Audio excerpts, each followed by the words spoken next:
dunia diduail tukor.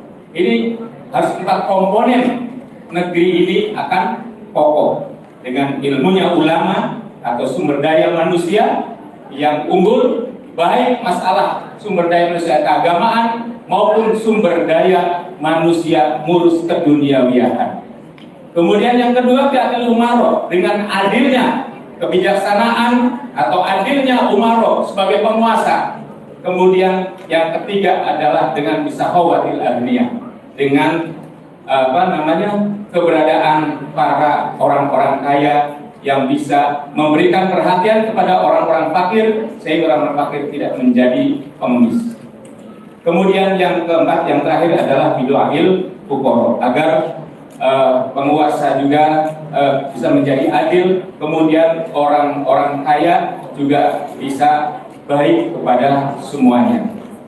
Itu Bapak dan Ibu sekalian, sambutan dari saya, karena kita tentu akan mendengarkan sambutan yang sangat luar kita nantikan dari Gubernur kita, Bapak Aing, Bapak Haji Dedi Mulyadi, dan juga kita akan mendengarkan tausiah dari Gus Muafiq. Wallahul muwaffiq ila aqwamit thoriq. Wassalamualaikum warahmatullahi wabarakatuh. Waalaikumsalam warahmatullahi wabarakatuh. Ya, ucapan selamat datang kepada Gubernur Jawa Barat Kang Haji Dedi Mulyadi, juga kepada Bupati Purwakarta Kang Risa Ujin, Dirjen Suping di Kampus Kehaji. Hadirin yang berbahagia, kini tibalah saatnya kita tunggu-tunggu sambutan dari pemimpin yang begitu dekat dengan rakyat, inspirator kebudayaan dan teladan bagi para santri Jawa Barat. Kami persilakan kepada Gubernur Jawa Barat, Kang Dedi Mulyadi.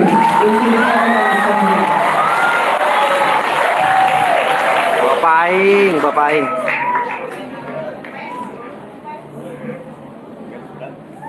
Bismillahirrahmanirrahim. Assalamualaikum warahmatullahi wabarakatuh. Waalaikumsalam warahmatullahi wabarakatuh. Alhamdulillah wa syukurillah wa nikmatillah, la haula wa la quwwata illa billah. Allahumma sholli ala Muhammad wa ala ali Muhammad. Yang kalau bahasa Sunda Gus Muafiq dengar pieu ngomong. Kami hatur nu pipi hormat guru urang sadayana, pamimpin anu alim, pandita nu bijaksana, lungguh timpuh andalemi, geus jejer wiatali, lambung kandungan lair Aisyah. Pakarsa Abah Abun Bunyamin, sekolot kan Abah itu, kekolot kan.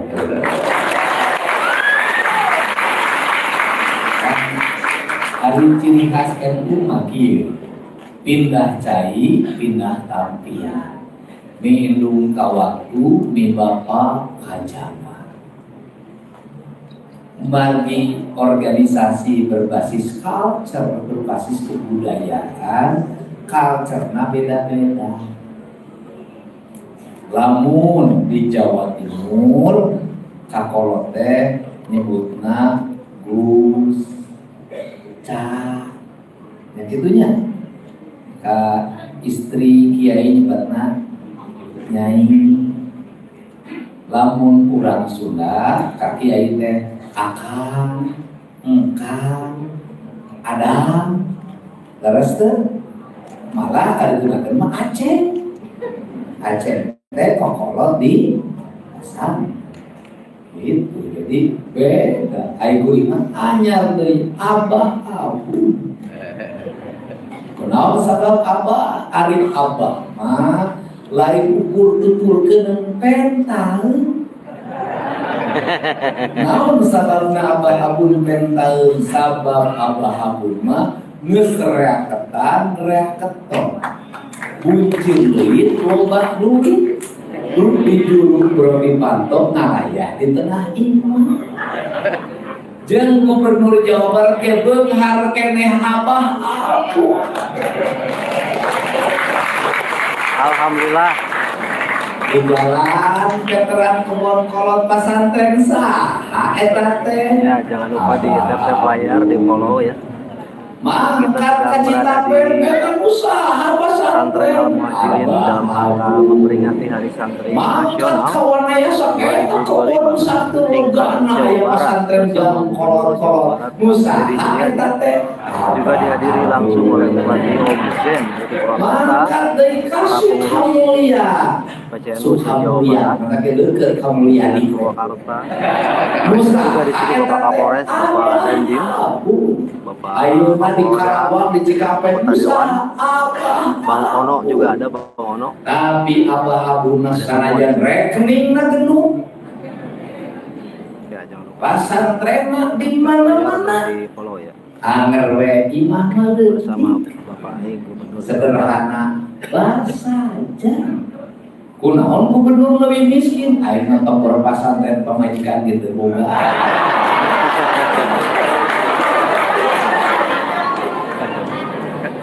Sawaya.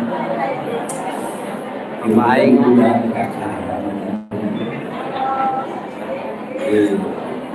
Bapak Aing ya. Iya, bener teh ngomong teh. Ras. Ari ciri khas kiai teh naon cenah pasantrenna gede, santrina puluhan ribu, imah kiai nama leutik. Eta teh abah. Ari abah abun teh kumaha? Abah abun teh hiji akhlakna salafi.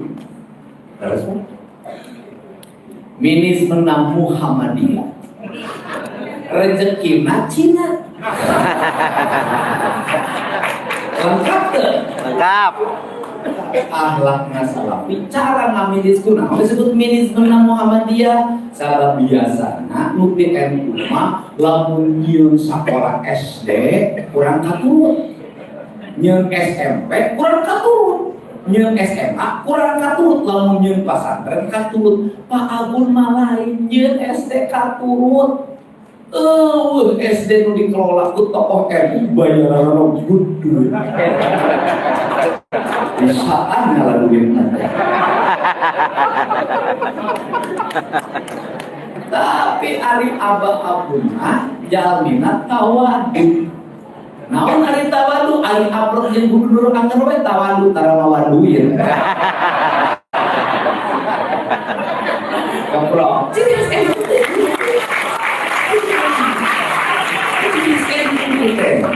NU mah kalau serius gorokan ngamak tara NU. Betul. Dia ngambek kayak di rumah sieun. Ngomong ngambek, coba. Terus akan terang duit. Terus. Hari gubernur masa raja teu bebek kudu mawa duit wae. Anu dihormat Kiai Haji Juhadi Tanbijiyah beda gitu ngomongna perteng membarat ngan duitna elek kuroki. Jadi Pak, Tanbijiyah pakai cekrokis. Cekrokis ngaler, cekrokis gitu. Gitu. Ayo nusin pidato mah Tanbijiyah. Aing ke perlu amplop mah ieu lah.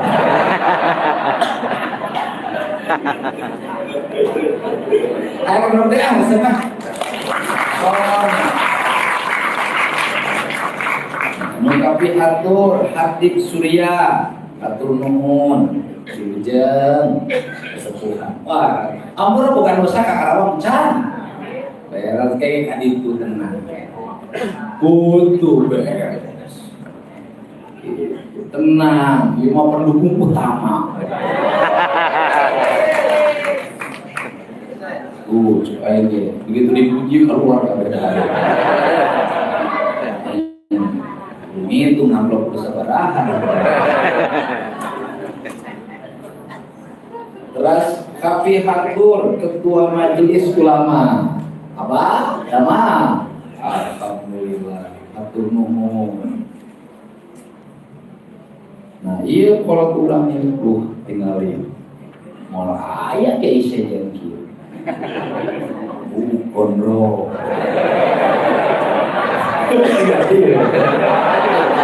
Tinggalin. Sila. Iya, mancala putri legok tapak genteng KTP kan.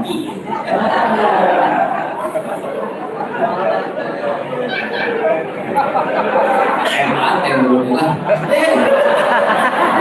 Karena gini, aku ngomong kurang gitu. Gus Muafi, kari jeung Gus Muafi, nah batur can manggil kapulwakar, tak kuring geus manggil pambeula. Tuh. Kalau kuring resep ka kiai-kiai unik kieu teh Gus Muafi. Kan sanajan jago hiji teu ka ayeuna. Mere doa neangan pi pamajikan can metu.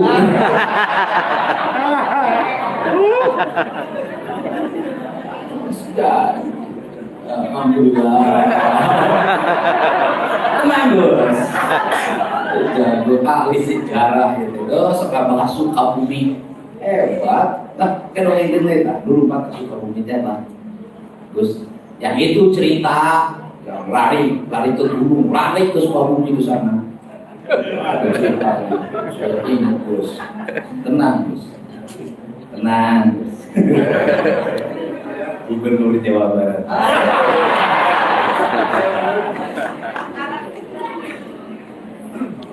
Jadi ke amplop anu di panitia bigger, harus diberek panitia kurang. Tapi Gus Mobil tetap kukuring di bekel. Khusus ya, panrek neangan pipa majikan di ayam dengan anak kiai di Jawa. Dulu paling teh orang Jawa, orang Sunam aing di nyeli.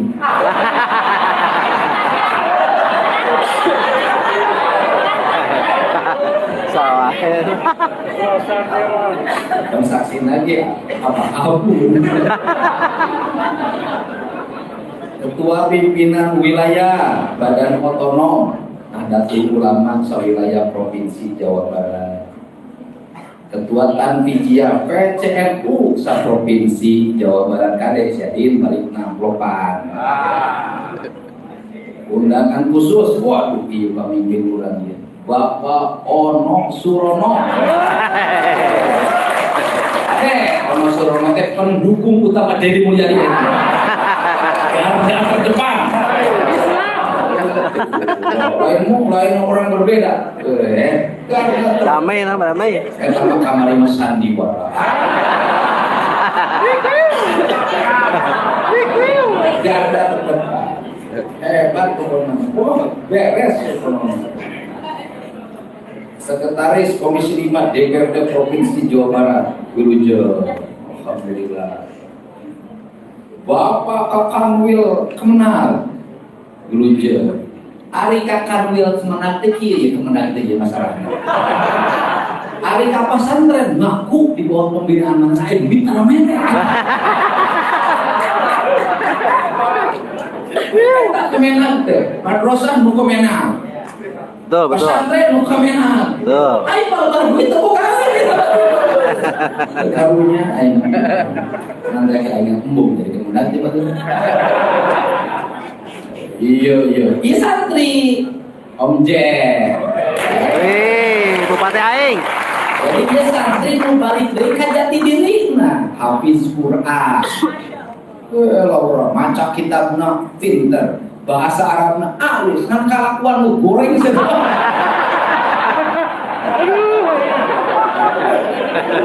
Tapi ayeuna mah insaf ayeuna. Insaf nama, alhamdulillah. Bupati Aing. Insaf aing bangor. Iya barang kuring di baheula ieu. Waduh, pelantaran sok ngajar bahasa Inggris ngomongna di bahasa Inggris. Kiai Haji John Deere. Alhamdulillah keprok sadayana. Ayo apa wakil bupati aya? Eueuh, geus bae sigana dapur. Biasa bupati jeung wakil mah terakhir sebenarnya. Kapolres sadayana. Bapak terima kasih Pak Jenderal, atur nuhun. jadi bahasa Indonesia sekarang bos. Karena ini apa sih saya selalu bicara tradisi, bicara culture. Karena itulah yang menjadi pembeda dari negara kita ini. Apa yang dimiliki oleh bangsa kita ini adalah culture atau budaya. Kenapa culture penting? Karena itulah kekuatan untuk membangun integritas dan jati diri. Karena membangun integritas dan jati diri, maka kita menjadi pembeda. Karena kita menjadi pembeda, maka Islam di Indonesia adalah Islam yang sangat berbeda. Berbeda apa? Berbeda metodologi pemahamannya, berbeda sosiologinya, berbeda cara pandang filosofinya, dan berbeda cara pandang antropologinya. Karena ini berbeda, maka Islam Indonesia mencerminkan semangat pluralisme dan rahmatan lil alamin, sehingga karena menjadi pembeda, dalam pandangan saya, dalam pikiran saya, term berpikir justru yang harus kita pikirkan adalah bagaimana menjadikan Islam yang menjadi culture di Indonesia itu justru menjadi rujukan dalam pembelajaran keislaman di seluruh dunia. Itu yang kita ini bisa menjadi punya keunggulan. Karena kita ini punya keunggulan, kita punya pembeda, maka pesantren-pesantren di kita seharusnya terus memperlihatkan diri sebagai pesantren yang punya jati diri sendiri. Kalau pesantren kita terbawa arus pada gaya orang lain, terus-terusan kita yang harus belajar ke tempat orang lain. Kalau terus-terusan kita belajar ke tempat orang lain, maka kita akan beranggapan bahwa di negara lainlah rujukan pengetahuan. Tetapi kalau kita yakin pada diri kita, paham pada sejarah kita, paham pada keberagaman kita, paham kepada Mbah Hashim Asy'ari yang membuat pembeda dalam egosentris Islam tanah Nusantara, maka kita justru pesantren-pesantren kita akan menjadi tempat rujukannya belajar bagi seluruh mahasiswa di seluruh dunia. Itu. Nah, problemnya apa? Di antara kita ini bahwa adab yang kita berikan, kata orang Sunda, lendung kanungan lahir aisan, sifat lemah lembut, sikap hormat yang kita berikan dalam setiap waktu bukan mencerminkan kerendahan diri kita. Justru itu mencerminkan keutamaan diri kita, bahwa orang berilmu tidak mesti badannya ditegakkan. Justru dengan badannya dibungkukan keilmuan teruji dan terlihat keilmuan, sehingga ada lebih tinggi daripada dunia. Belajar gimana?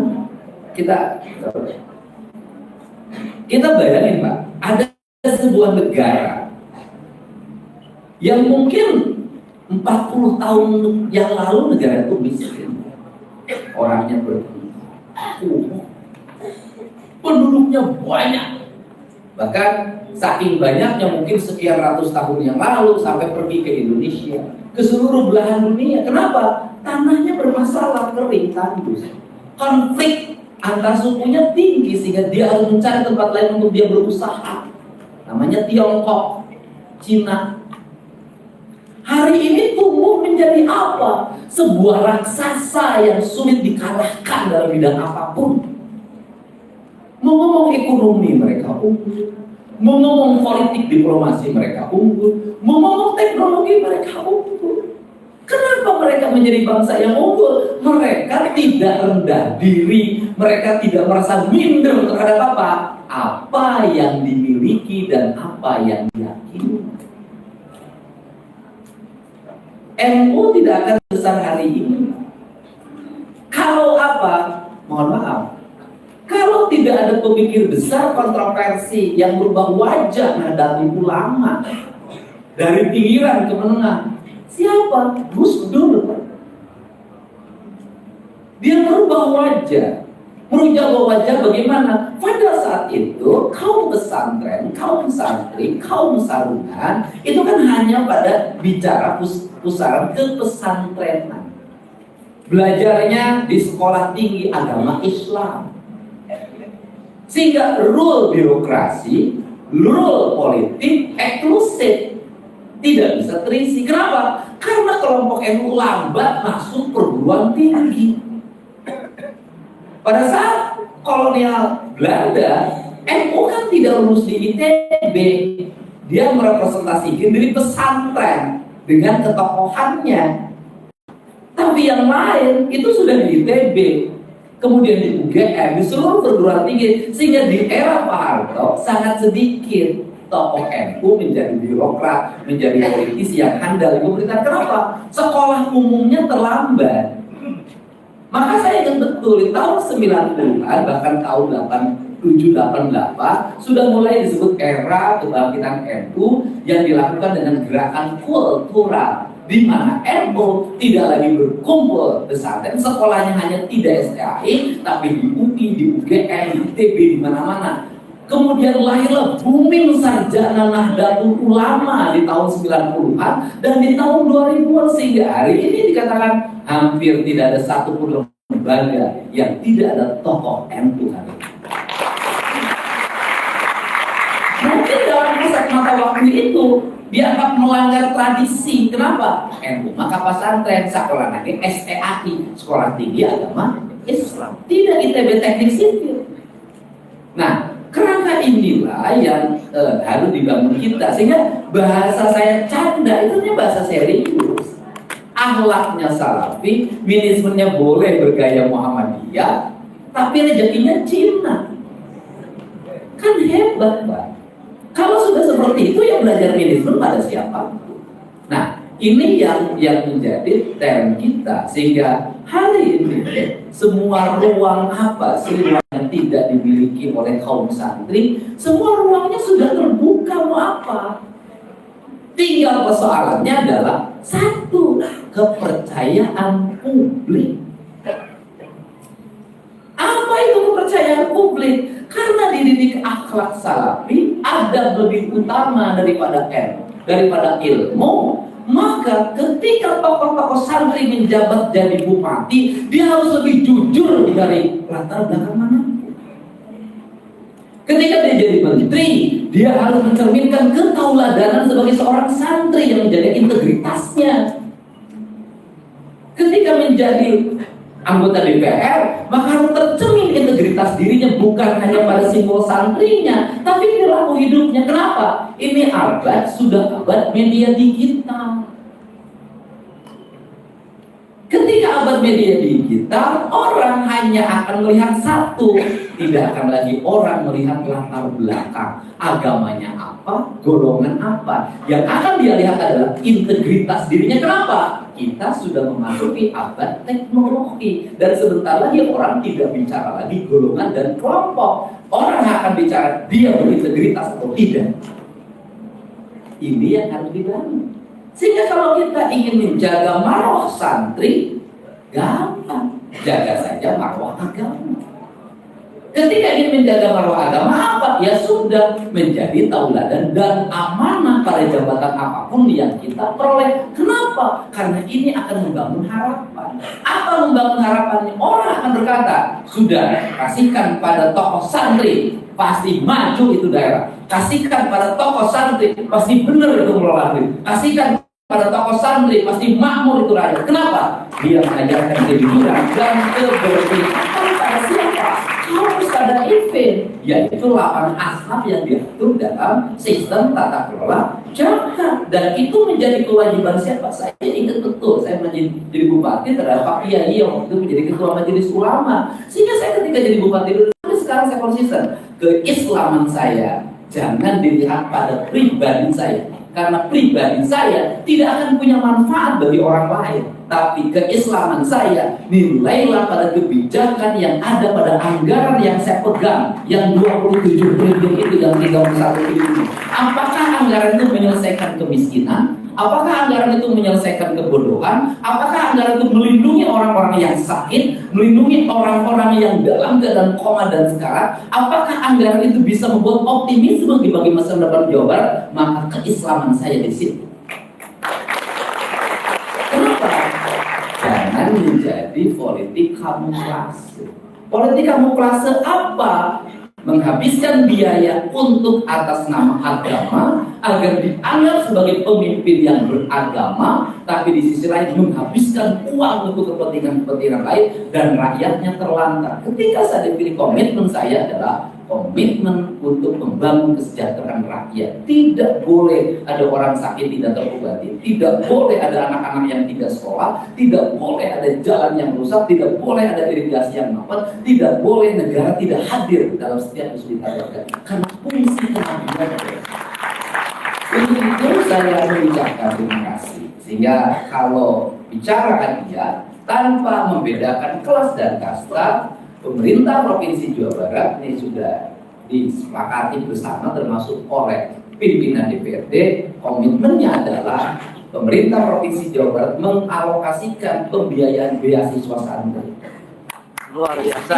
Sehingga orang tuanya tidak mampu mendapat pembiayaan selama pesantren full makan dan minumnya dan kita. Alhamdulillah. Itu caranya kenapa? Untuk membangun rasa keadilan, distribusinya langsung pada orang yang mengikuti pendidikan, karena yang dilindungi oleh agama adalah individu. Ini saya barangkali pengantar dari saya, semoga pertemuan ini menjadi pertemuan yang bermanfaat, bernilai. Amin. Dari santri menjadi spirit santri kembali pada jati dirinya. Dan mohon maaf, pesantren-pesantren hari ini Gus harus mulai dikembalikan pada culture. Karena yang menjadi pembeda NU dengan pesantren lain adalah culture. Apa itu di pesantren? Dulu di pesantren itu ada pencak silat. Sekarang sudah hampir gak ada tradisi. Dulu di pesantren itu punya tradisi masak. Hari ini Dimasakin. masak ayam karantina. Iya. Dulu di pesantren orang nyuci sendiri, hari ini sudah. Artinya bahwa culture kemandiriannya sudah mulai hilang. Yang ada adalah kesenangan personal, yang dia makan tinggal makan, minum tinggal minum, baju tinggal dipakai, sudah ada yang nyetrika. Menurut saya justru pendidikan kemandirian santrinya menjadi tidak ada pembeda pesantren dengan sekolah yang lain. Ini Betul. karena orang sudah bilang lamun hayang menang berah kuru cilet kentel. Sehingga barangkali kalau di sekolah umum tidak ada tradisi puasa Senin Kemis, maka di pesantren juga menjadi keharusan tirakat. Kenapa? Bedanya santri dengan yang lain adalah kemampuan bertirakat. Kalau di pesantren tidak ada tradisi silat tirakat, apa bedanya pesantren dengan sekolah umum? Tirakat, kenapa? Kenapa tirakat? Kelebihan dari seorang santri adalah diminta doa oleh yang lain. Yang diminta doanya akan dekat pada Allah yang mengabulkannya kalau dia rajin bertirakat. Itu pembeda. Itu yang menjadi pembeda. Nah, Gus Muafik kelihatan orang tukang tirakat. Tapi dari sekian tirakat yang dilakukan oleh Gus Muafik, ada satu yang tidak bisa diwujudkan, yaitu menaklukkan istrinya. Terima kasih. Assalamualaikum warahmatullahi wabarakatuh.